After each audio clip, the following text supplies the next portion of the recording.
What is the standard in your life for having friends? Anybody who just smiles at you and says, I like your shoe, or you just meet in a program, suddenly becomes your friend. You call them your covenant friend, bosom friend, until they tear you into pieces after 2 weeks. You leave them and look for another one. No, there has to be a standard. What is your standard for having friends?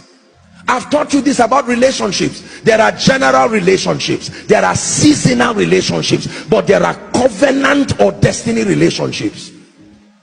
There are many of us, you can meet someone for the first time and in 2 hours you've told the person everything about your life, plus the problem you have with your spouse, the problem that you have with your man of God, the problem you have with your children, and at the end of it the man laughs. The day you have a problem with that man, he has everything in the palm of his hands.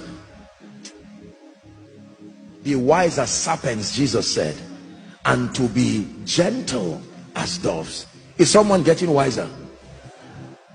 Please look at me. There must be a system to manage your relationships. I told you my story. My dear mom, I'm sure she's following, watching now. Years ago, I didn't used to have that time, not intentionally. That time, you know, for my family and all of that, I was busy ministry, justifiably busy. And then we used to gather together 1st of January to pray. And after we finished, you know, AOB, and my mother made a statement. I cried that night. My mother said, well, her statement is directed to me. She said, please, sometimes my family members also have issues. They want to see me, they want me to pray for them, and she would not mind that, even if it is to tell them what time to be calling me. I said, my mother, this is the person that everybody who says hail King of Kings, they are the same people who will say crucify you. These are some of the people who will stay with you when everybody runs away. And I went back and I said, God, and I made up my mind that I was going to come up with a system of reaching out and at least doing my best to maintain my relationship with my family member. Some of you need to do this.